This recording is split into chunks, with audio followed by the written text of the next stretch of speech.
for giving. Good evening, all of you, and thank you, Dr. Nitin, for giving me this opportunity on giving a talk on this ASD DSM-5 criteria. So basically, the today's talk, which has been given to me, is redefining and classifying autism spectrum disorders as per DSM-5. So just a minute, please. Yeah. So before going into the DSM-5, I'll just share you some of a few slides related to neurodiversity and what does that exactly means and how our understanding of autism spectrum disorders is changing globally in relation to neurodiversity. So what is neurodiversity? So these definitions has been taken directly from the Harvard Medical School, and I have mentioned the quotations also in references. So what is exactly neurodiversity means? So according to the Harvard Medical School, neurodiversity describes the idea that people experience with the world around them in many different ways. So there is no way right and left, there is no way right and wrong, and there is a different, every individual has a way of thinking, learning and behaving, and the differences are not considered to be deficits. So this is a very, very important definition which has been given by Harvard Medical School and our understanding towards the neurodiversity. So it basically means that people experience the world in their own way. They perceive the world in a different way. So there is no way we can tell this person is looking the world in this way, this is wrong, and this person is looking the world in this way, this is wrong. So they have their own ways of perception, understanding the world around them. So this is what exactly influences their way of learning, thinking, and behaving with others, or what we call the neurodiversity or the ability to understand the world in a different way. So these are not considered to be deficits. This is a very important take home message in this definition. So the word neurodiversity refers to the diversity of all people, but it is most commonly used in the context of autism spectrum disorders or developmental conditions such as ADHD and other developmental disabilities. So this is another important thing to be noted, that we use the word neurodiversity, but this neurodiversity is used particularly in context of these developmental disorders. So if I little bit extrapolate this definition with the above definition of neurodiversity, we can easily say that autism spectrum disorders should be coming under the spectrum of neurodiversity. Or we might say that they may not be considered to be as deficits. So this is just as per the definition which has been given by the Harvard Medical School. So these are some of the changing things which we are now understanding our ways in terms of these neurodiversity and autism spectrum disorders. So the neurodiversity movement, now just a bit about what does this neurodiversity word means and from where it came and how it emerged. The neurodiversity movement emerged in 1990s, aiming to increase the inclusion of all the people with embracing the neurological differences. That means some people might be having learning disabilities. Some people might not be able to understand the things properly. They may have receptive skills delay. They may have, expressive skills delay. They may have sensory and etc. and etc. So the purpose of this neurodiversity movement, which started in 1990s, the main purpose was to include all. We do talk about a lot of inclusion. We talk about inclusion setups and everything, but are we really doing the things in an exactly in an inclusion? That means, are we including the neurodiverse or ASD or developmental delays or SLDs? Are we really including them in the inclusion? Probably the answer may not be absolutely yes.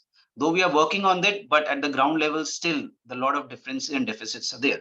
So there are a lot of online platforms are there where autistic people do connect with each other. So at the same time, during this 1990s, there was a person called Judy Singer. He was an Australian sociologist, and he coined the term neurodiversity, which basically means to promote equality and inclusion of all neurological minorities. That means to say, which we all talk about, ASD and all those things. So when it primarily is a social justice movement, neurodiversity research and education increasingly important in how clinicians view and address certain disabilities and neurological conditions. So this is very, very important for us as a clinician, that how we address these different ways of expression of a person towards the world. So what we may call it as an SLD, we may call it as an SLI, we may call it as an autism spectrum disorder, we might call it as an Asperger, we might call it as a Savant syndrome, We might call it by n number of names. But all this comes under autism spectrum disorders as per the DSM-5. We'll be seeing in the future slides. But the important thing is how we really, as a clinician, look into these disabilities. Do we really look them as developmental disabilities? Do we really look them as brain disorders? Do we really look them as neurodiversities of the variations of the normal developing brain?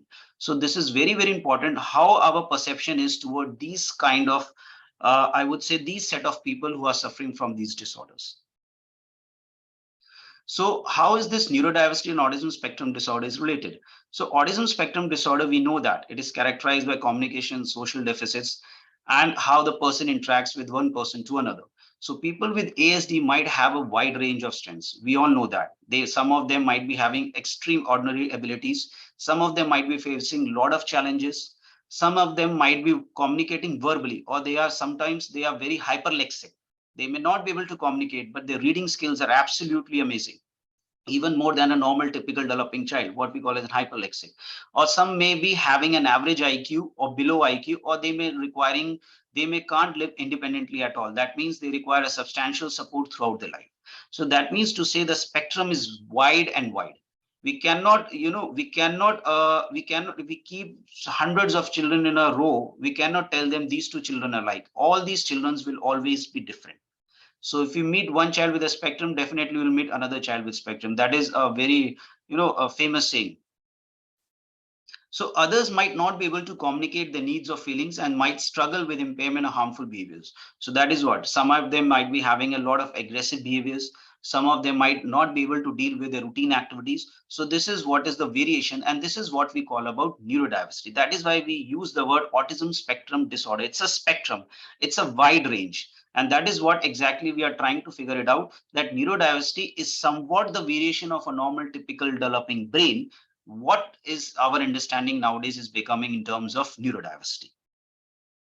So how this, now we do talk about employment opportunities.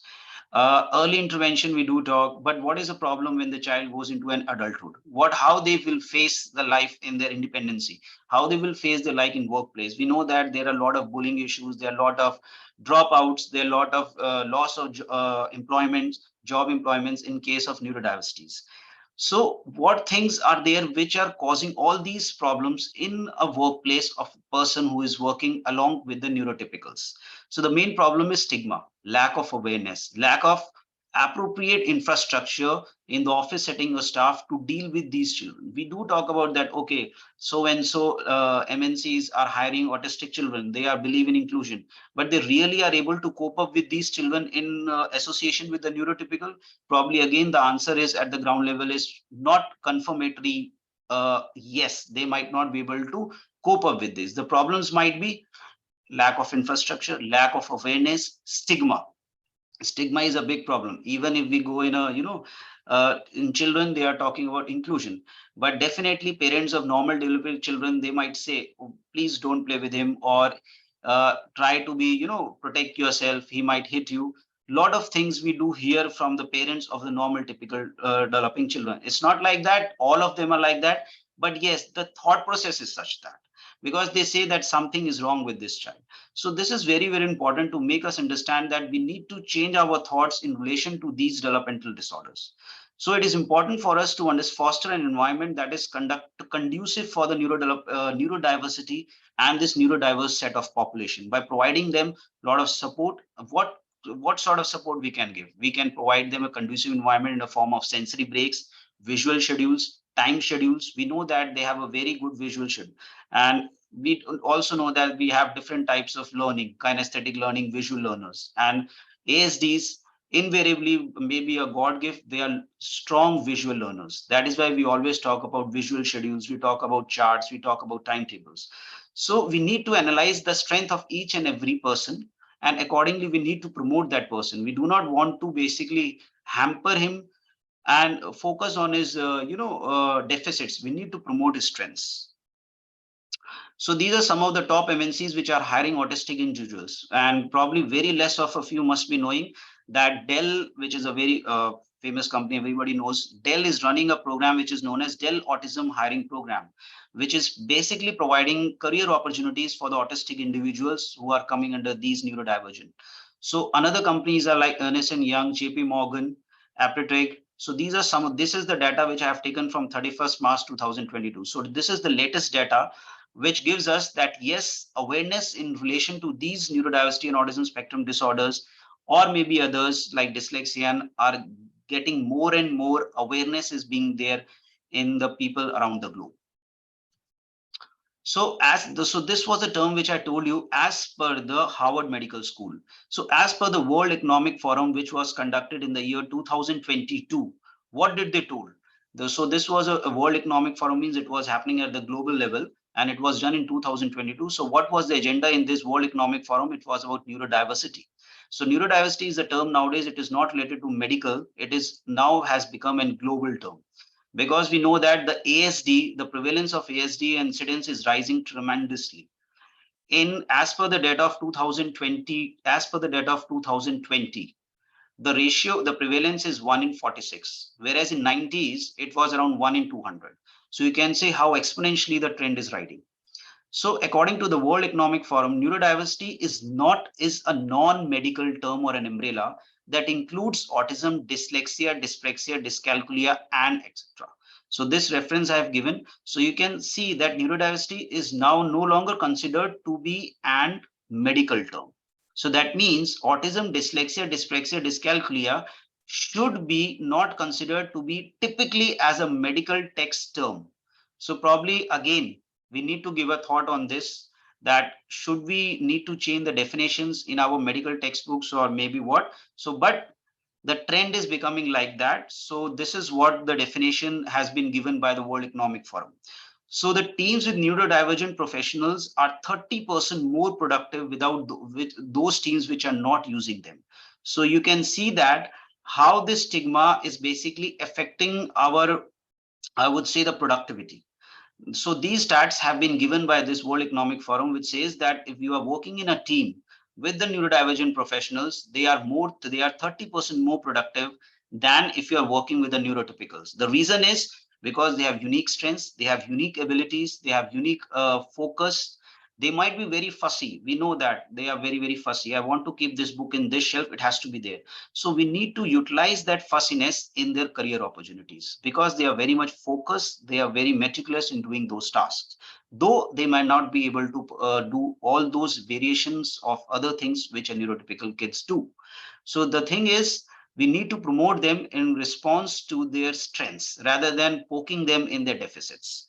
But yes, they may face other difficulties which generally neurotypicals do not face, like anxiety and depression. So that things need to be taught them, and they have to get adapted over a period of time along with the teams and etc.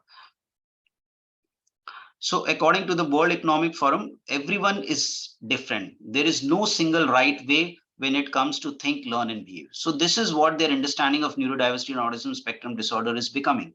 Neurodiversity is a concept that describes differences, their strengths and challenges. So as per them, it is present in every individual. There is no right, no wrong. There is no ASD. There is no dyscalculia. There is no dyspraxia. A person might process slow. A person might understand slow. A person might learn slow. A person might perceive in a different way. So that is what their understanding is becoming. So between 10 to 20% of the global population is considered to be the neurodivergent. This is the Sensex, which has been taken from the consultancy and auditing team firm called Deloitte. So this was presented in the World Economic Forum 2022. So you can imagine that 10 to 20% of the global population is neurodivergent. So this amount is quite huge. So the term recognizes the fact that certain developmental disorders are the variations in the brain, and while neurodivergent people may also have certain strengths. So the term recognizes that there are certain developmental disorders which are considered to be the variations of the normal developing brain. So they do not consider it to be as a neurodevelopmental disability or neurodevelopmental disorder. So they consider it as a variation of the normal developing brain. So this is, I just wanted to highlight that what are the facts which was taken, the take-home messages from the World Economic Forum 2022. Autistic brains are said to be highly creative with exceptional concentrations, imaginations, and visual thoughts. They also tend to be systematic, meticulous, and share unique insights and perspectives in problem solving. We know that, as we know that there are core features. They are very stubborn. They want to do that task in a very particular way. So those things are basically, they are highlighting them in order to promote them and in order to utilize them as their strengths, rather than again focusing on their deficits. They never talk about the anxiety and depression during the workplace or during the lifetime. They do talk about their strengths. They want to promote that strength. So people with ADHD have great imagination and score higher on creativity tests than ADHD, and ADHD people are hyper focused, which means while they have an attention deficit, they do have a high focus on the area of interest. Now, this has been reported by CNN. So these are the data which has been directly taken from the authentic resources. So ADHD people are hyper focused. That means to say, now this can quite be a little confusing. At one side, we say they are attention deficit hyperactive disorder, and to the other side we are saying hyper focus. But to what things they are hyper focused, it means to the things in which they have an interest. They want to promote and grow in that particular area. So dyslexic people have demonstrated the ability to think outside the box. 84% of the people are above average in reasoning, understanding patterns, evaluating and making decisions, according to the charity made by dyslexia.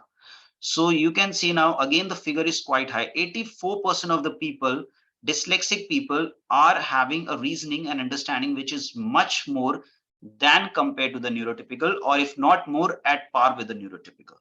So again, we need to revise our definitions, and probably we need to give a thought. Rather than revising, we need to give a thought on these terms and neurodevelopmental disorders. So this was just a few slides which I wanted to put and highlight regarding the understanding of the globe regarding to the neurodevelopmental disorders and neurodiversity.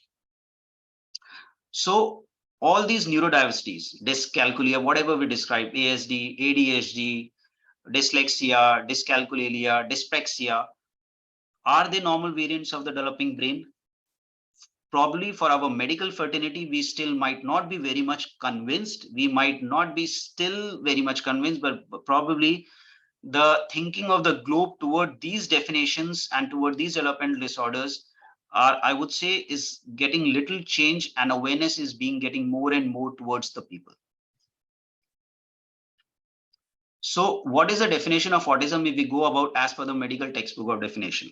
Now, this is, I have not taken from any specific, but generally when we read about, when we understand, when we read our, pediatrics book or OP Ghai or whatever book Nelson, we do read about it's a neurodevelopmental disorder or a neurodevelopmental disability, which may be lifelong, and XYZ, we can describe it as per the restricted NO. But we always start with our definition as a neurodevelopmental disorder or a neurodevelopmental disability. Now, till now in the previous slides, they never use this word of neurodevelopmental disability. They use it as a normal variation. So this is a thing which we need to again figure it out, again need to understand, give it a thought, that should we change our definitions in our books in terms of these neurodevelopmental disabilities or neurodevelopmental disorders. So now coming to our topic, autism spectrum disorders.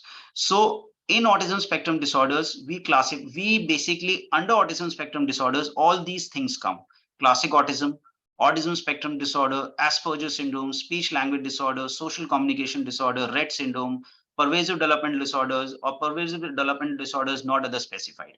Now, among these, the two ones which have now been included in the DSM-5, that is social communication disorder and SLD, or specific language impairment, or whatever we can call, these are not coming under ASD. So social communication disorder and speech language disorder or impaired speech language disorder doesn't come under ASD. So these are some of the new terms which has now been coming under DSM-5. Rest, all these things come under autism spectrum disorders. Initially, they were specified differently, but we'll see what are the differences in relation to DSM-4 and DSM-5. The only thing in this slide is social communication disorder doesn't come under ASD along with speech language impairment. So the old classification, or DSM-4, which we used to study autism spectrum disorder, is a broader term, and they have classified under this heading. Lot of arrows are given, and then we say these are different. So it might be a classic autism, it might be an Asperger syndrome, it might be a pervasive developmental disorder, It might be an childhood integrative disorder or pervasive developmental disorder not otherwise specified. So these was our previous classifications when we used to study DSM-4. So what was the problem with DSM-4? I will give just a slide about ICD-10. So the DSM-4 subtypes are not distinguished by prognosis, etiology, and neurophysiological profiles. So they were inconsistent diagnosis. It was difficult to distinguish between social communication and interaction. So that was I was exactly telling you that in DSM-4 there was no such term of called social communication. So social communication disorder is a new diagnosis, is a new term which has now been included in DSM-5. So in DSM-4, there was an age of onset exclusion criteria was there. There was a target age limit which was given. We'll be seeing. Whereas in DSM-5, this age limit has been removed. There is no such age criteria. So excluded the comorbid diagnosis. This is also again very important. When we talk about ASD, when we talk about ASD, there are a lot of comorbid diagnoses, anxiety, depression, OCD, Tourette, etc. and etc. That were not included in DSM-4, but now they have been including rest of the things. So this was a difference between the DSM-4 and how they are promoted and increased and make it little more wide in terms of DSM-5. So just a slide to distinguish between all these parameters between ICD-10, DSM-4, DSM-5 and ICD-11. So this is, I have prepared a ready rock now so that we can easily distinguish between all these definitions, how they have been classified. So when we go for the ICD-10, that is the initial and the previous one. So all these ICD-10, ICD-10 and DSM-4 are now obsolete. We generally talk about DSM-5, ICD-11 we generally don't study much. We generally talk about DSM-5. But just a quick revision on how they have been differentiated and how they have been, have made advancement in these different scales of DSM-5 and ICD-11.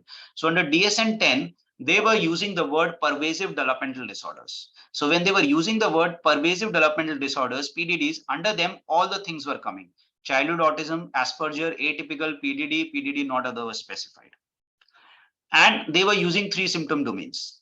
Okay. When we come to the DSM-4, they were also using these same terms, that is pervasive developmental disorders, but there was slight variation. Now they were started using only autism, autistic disorder, Asperger and PDD.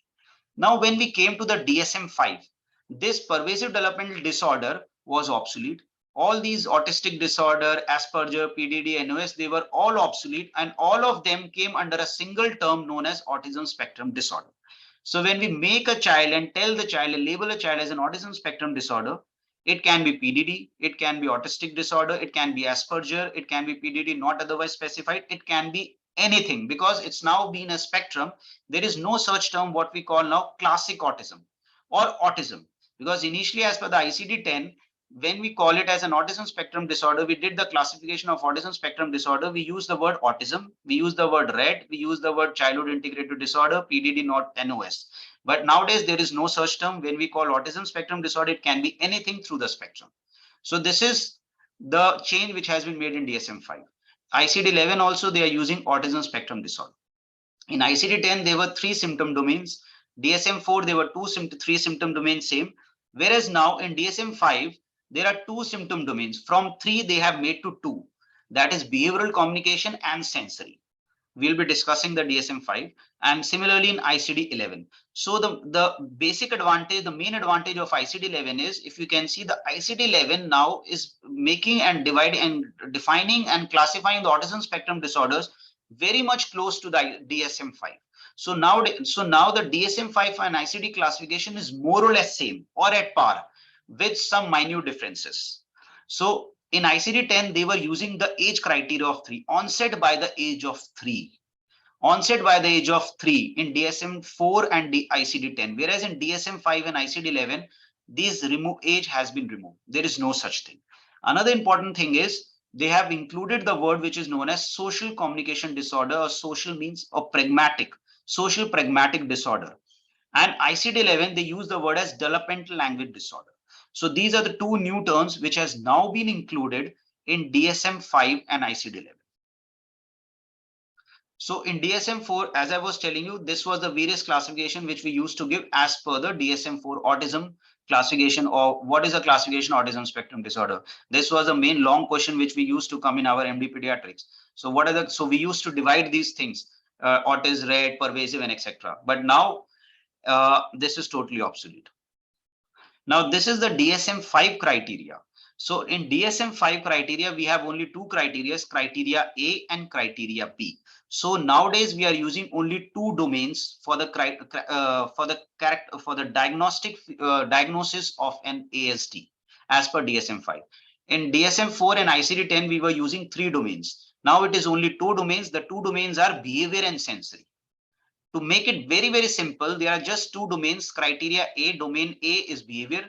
Domain B, that is criteria B, is sensory. So domain A, that is criteria A, behavior, it has three parameters. All the three parameters should be fulfilled. So criteria A consists of social emotional reciprocity, non-verbal social communication, reciprocal relationships. All these three criteria should be met whenever we are labeling or diagnosing a child as an ASD. Whereas in criteria B, that is sensory, any two should be met out of four. So in criteria A, 3 out of 3, and in criteria B, 2 out of 4 should be met. So the advantage of criteria B is now they have included the sensory. Earlier, the sensory things were not included. So now they have included the sensory, that is adherent to routine, what we known as stimming, restrictive stereotypic movements, unusual sensory interest or reactions towards particular things. So this criteria has now been included in DSM-5. Plus, they have also included the comorbid associations, which were initially excluded in ICD-10 and DSM-4. So they can be present, they cannot be present. That is not the criteria, but the criteria is to label a child or to diagnose a child on an ASD. These two criteria, criteria A and criteria B, should be met with criteria 3 by 3 and criteria B by 2 by 4. So what are the comorbid? Language levels? It might be a speech language delay, it might be expressive language, it might be receptive, they might be ID, intellectual disability, they might be, then you need to look comorbid association. It can be an association with ADHD, mood, depression, anxiety, and other medical seizure disorders, that is the medical conditions.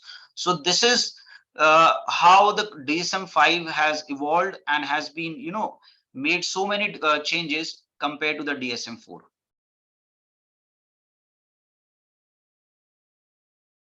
So what does this social reciprocity means? So being aware of the emotional and interpersonal cues to others. So what we generally taught, the child on the spectrum is not able to understand the facial cues.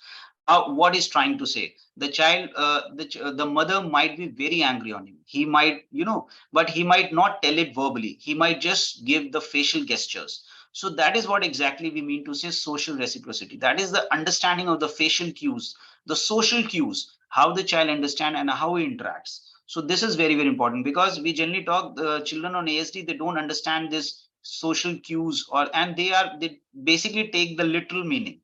So they are not able to understand the backside of the mean, what they want exactly, what does mean. If they are meaning I'm very angry with you, though it might just be, the person might be kidding, or he might just giving a sarcastic comment, but the children on the spectrum might not be able to understand that command. They might take a little meaning that he's actually angry. So that is what exactly mean the reading the social cues or facial cues or social reciprocity. So now coming the DSM-4 and DSM-5. So what are the difference between these two criteria? So the first and foremost thing, in DSM-4 we were using the word pervasive developmental disorders. In DSM-5 this word has been removed and comes by the name autism spectrum disorders. So in DSM-4 there were a lot of subcategories which were there. So when we diagnose pervasive developmental disorder, it could be autism, it could be Asperger. We need to classify that then, whether it is an autistic, whether it is an Asperger, whether it is PDD, because if you see, I have if you see the, our seniors prescriptions, like for example, maybe so many seniors are there. So you might see that they have written on the prescription as PDD NOS, because during those times we do mention the diagnosis as PDD NOS. But nowadays, all these terms are now again obsolete. As per DSM-5, you need to tell as only ASD. So when you call it as an ASD, it automatically means the child can be under any of these, but we don't classify them as subcategories. So other thing is requirement for diagnosis as per DSM-4, you need to meet 6 out of 12 behavioral criteria, with at least 2 from category A and 1 from category A2 and 1 from category A3. So this DSM-4 was quite complex, because there was a lot of set of criteria from A and B, then you have to classify them, and then accordingly you have to meet. So just I have taken the, the Rady Rockners in our table, which can able to understand that what is the difference between the two. So in DSM-4, there was such criteria. We need to fulfill 6 out of 12 behavioral criteria. Whereas in DSM-5, there are only two domains, as I have told you, behavioral and sensory. In behavioral, that is criteria A, you need to fulfill 3 out of 3. Whereas in criteria B, that is sensory, you need to full 2 out of 3, 2 out of 4. So that is an important thing. So criteria domains are in DSM-4, they were language, communication, social interaction, repetitive behavior. So these were the domains. Whereas in DSM-5, only two domains are there, which I have told you, behavior and sensory. So repetitive behaviors, communication and social communication is in terms of your behavior. Restricted repetitive behaviors means stimming. That is the sensory thing which they are included. Again, now this DSM-5 is very much correlating with the functional levels of autism. Now this is again ASD1, this is the functional classification. That is the clinical classification. This is the functional classification, that how functionality a person on ASD is doing in his routine activities in terms of ADLs, that is activities of daily living.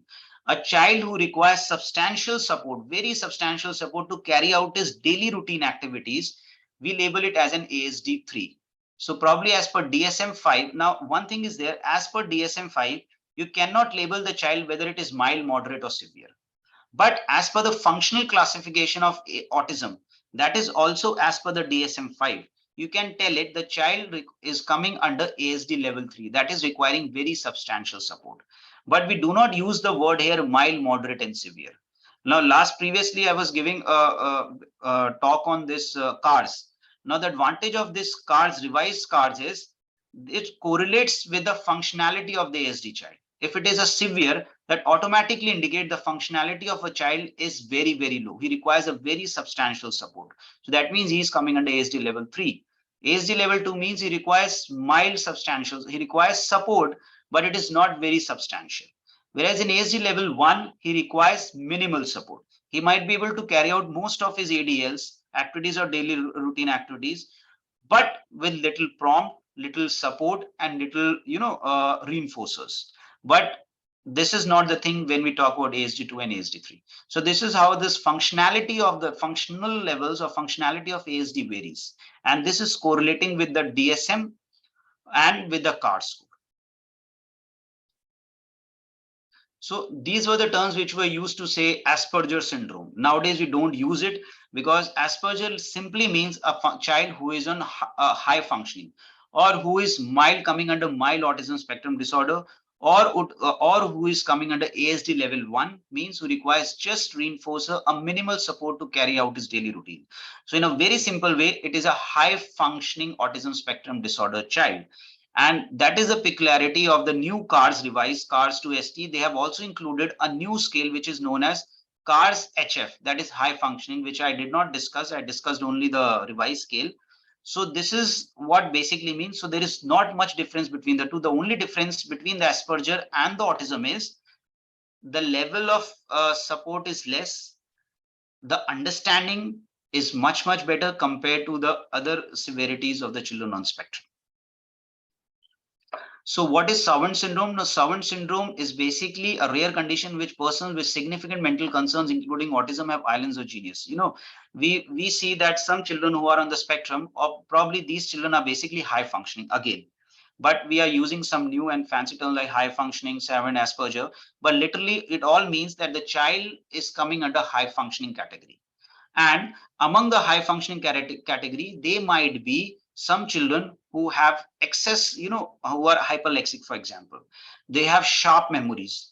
And you might see there are some kids on the spectrum, you might be seeing in your clinical practice also, that he might not be able to communicate at all. There are so many pragmatic issues with that child. But he knows Telugu, he knows Hindi, he knows Malayalam, he knows Spanish, he knows French. Nobody has taught him, but he has learned through the videos. Although invariably, children on spectrum, they have a lot of screen time because they don't know how to interact with children. They don't know how to mix up in a group. So what thing they do is to kill the time. Their exposure to screen time is high, and even the studies have shown that the screen time is 25% higher in children who are on autism or compared to the neurodeveloping children. The reason is this only, that is they don't know how to kill their time, how to involve them in a skillful activity if they are sitting alone. They cannot do a writing, they cannot do coloring. That definitely, it depends from the variety of variation in child to child. It's not like that all children will not be able to do. But majority of the children, they require some support in order to carry out the activities. And because of this reason, the exposure to screen time is high. And among them, there are some set of children who might learn so many things just through the screen time. That is exactly what we call as savant syndrome. So the proportion is around 1 into 10 autistic children might have such remarkable abilities in regards to these things. So what are the typical savant skills which we see in children? Memorization. They have superior memory compared even to a neurotypical child. And I have seen kids that parents clearly tell, sir, I have kept this thing 2 months back, this small coin in that corner of the window, and he was able to search that where was that coin. Although he might not be able to communicate, but his intention was he knew that I have kept that coin somewhere there. So calculations, calendar calculating, and memory. So these are some of the typical savant skills which we might see in a children who are on autism spectrum disorder, preferably who are high functioning. So now coming on to the autism spectrum disorder as per the DSM-5. So as per DSM-5, we include only two things: social communication deficits and sensory issues like restricted passion, insistence on sameness, sensory sensitivities. Another important thing is they are also including language issues, which can be speech language issues, which might be intellectual disabilities, and they are also including the adaptive functioning of the child, as I was giving you the classification as level 1, level 2, level 3. Plus, they are also including the comorbid conditions, plus and minus, which was not there in DSM-4 and ICD-10, which can be GI disturbances, which can be sleep issues, which can be ADHDs, which can be anxiety, which can be depression, which can be OCD. So this is the uniqueness, and this is basically an advantage which they have given in this DSM-5. So it's a very broad classification, and which includes many of the things under this. So this is the difference which they have made compared to the previous classifications. So PDD, I was telling you, that was the old term for ASD. So now the new term is, initially they were calling it as autistic disorder, classic autism, Rett syndrome, childhood dysintegration. So they are all been obsolete now. So now the two things which I was telling you, that SLD and social communication disorder, which have now come under DSM-5, but they are not coming under ASD. Social communication disorder is a new diagnosis as per DSM-5, which was not previously there in DSM-4 or ICD-10. So now this chart is very, very important for us. Now this chart I have given you for us not to make a diagnosis when we come, suppose a child comes to our clinic, and this chart will not help us to give a diagnosis of SLI or social communication disorder, speech language impairment. We are not here to give a diagnosis of SLI. We are not SLPs. We cannot give a diagnosis. Neither we can label a child as an SLI. But the purpose of this chart is we can give a diagnosis of an ASD. So is the child, because majority of the times a child will be coming to your clinic when he is 2 to 3 years, and the presenting complaint of the parents will be, ye bolta nahi hai. He doesn't speak. He might tell you non-verbally, he might communicate his needs, but he doesn't speak. Now, your purpose is in the clinic whether this speech delay is an isolated speech delay or it is an association with an ASD. This is very, very important for us as a clinician to know that whether this speech language delay is an isolated speech language delay or it is happening as a spectrum of ASD. Because an isolated speech language delay will never have an ASD. But an ASD child will definitely can have a speech language delay plus or minus. So that is the purpose of this, and that is what we need to differentiate, how we can differentiate in our clinical practice to differentiate between all these three. So speech language impairment, social communication disorder, and ASD. So when we talk about social, in case of speech language delay, they have a strong interest, they have good joint attention, they have good imitations, they have good reciprocity, there are no sensory issues, there are no behavioral issues. Imitations are good. Pretend play is very good. But the problem is in speech language delay, they have issues with pragmatics and syntax. Now, pragmatic and syntax issues are very, very much there.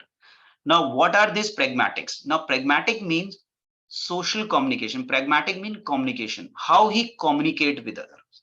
Suppose the child might be sitting here and another person is talking. Hello, how are you? What is your name? What have you done today? What have you taken? He might not be able to communicate. So that is what is called as pragmatic issues. Now, what does syntax issues mean? Now, this is syntax issues basically means jumbling up of the sentence. For example, I am sitting on the chair, but he might say, I am chair on. He will be telling the whole thing. I am sitting on the chair, but in a jumbled way. It's just like jumbling of the words. So I want to go to the market. I market want to go. So he's telling the whole sentence, but in a very jumbled way. The sentence formation is not correct. This is what we call as syntax issues. This is in a very simple way to make, because there are a lot of confusing syntax, pragmatics, semantics. So we don't want to go into all those details as we are not SLPs, but this much is important for us on clinical grounds to make us understand whether the child is having a speech delay in relation to ASD or whether it is an isolated speech delay. Then comes SCD, pragmatics. Now, so then coming to this social communication disorder. So social communication disorder basically means the child will be having social communication issues. They might not be having those sensory issues. They might not be having those typical features of ASD, lack of interest, pretend play, imitations lacking, behavioral, repetitive, stereotypic interest, but they will be having issues in relation to pragmatics. Now, pragmatic, as I was telling you, social communication disorder. That means the child will be there. The child is interacting, somebody is asking, he's not able to interact, he's not able to communicate.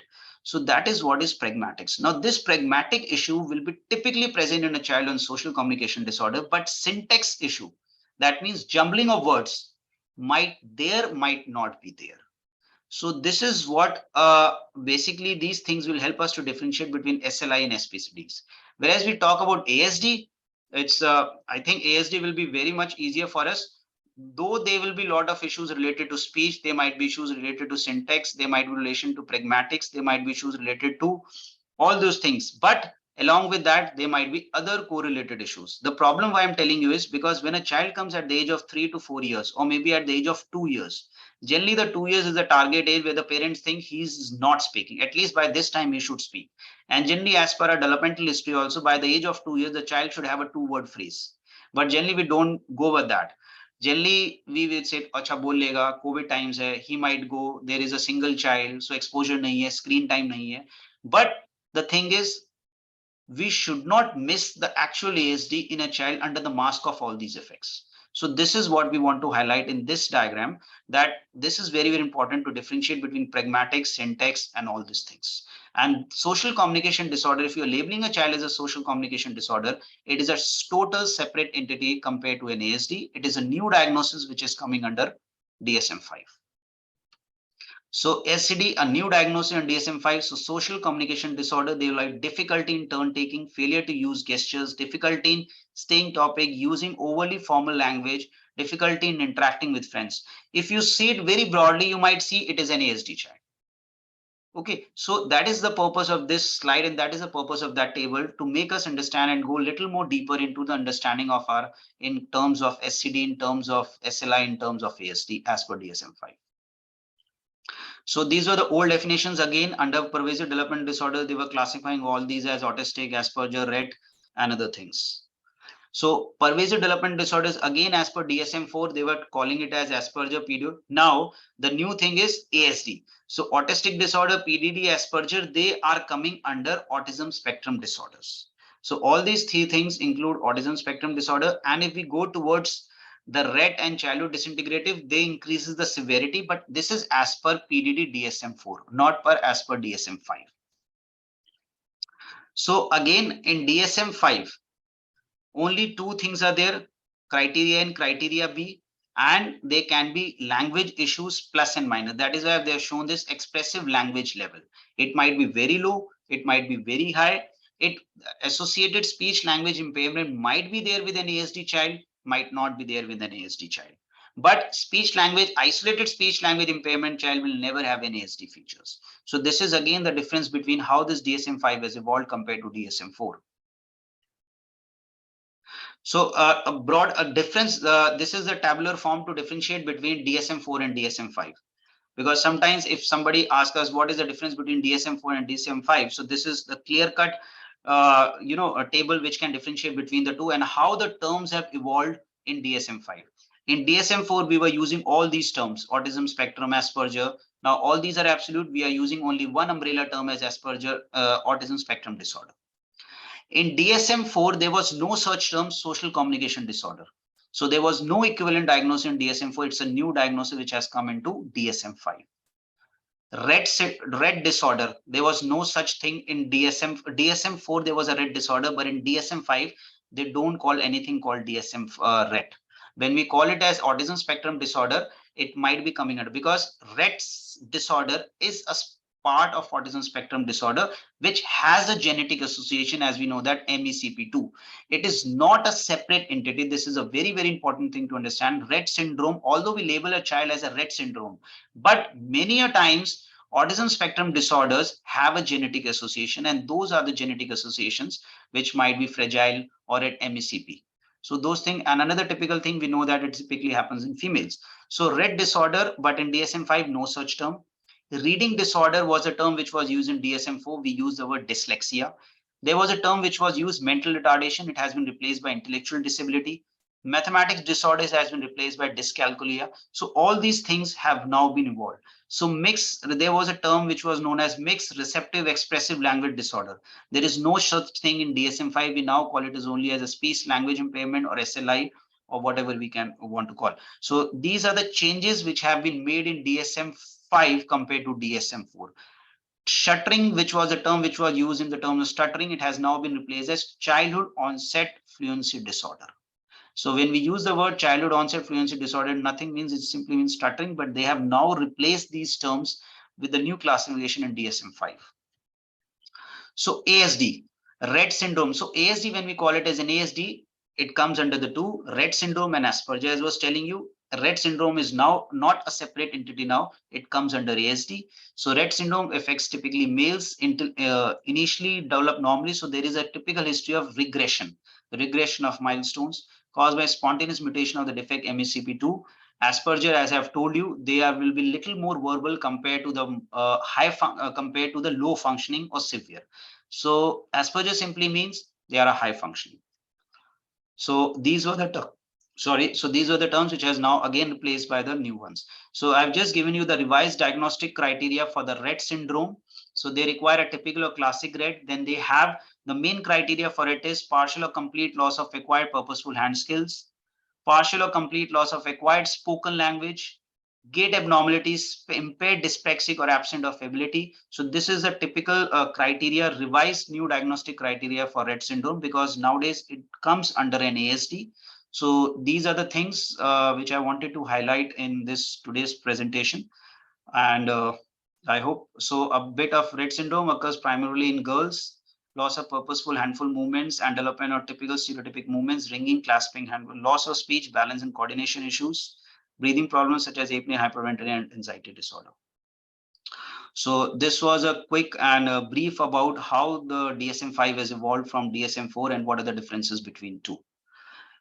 Thank you very much. Thank you everyone for attending this webinar. And Dr. Nitin, over to you, please.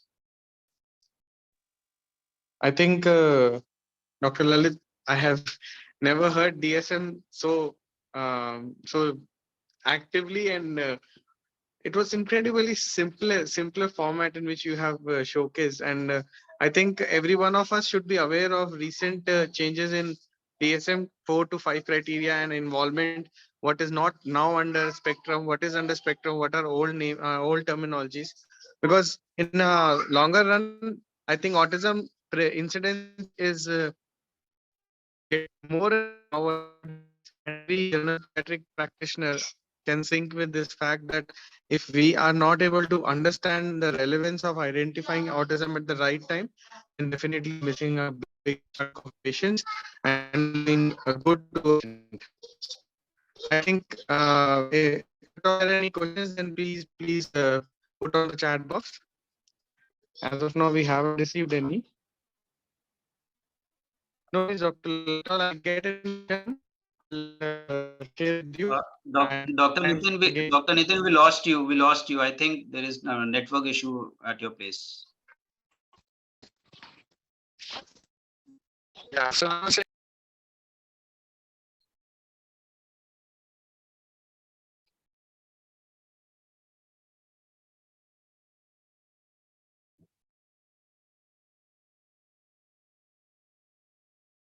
Yeah, yeah, yeah. we will close the session as of now. Okay. Okay, okay, Dr. Nitin. Thank you. Thank you very much.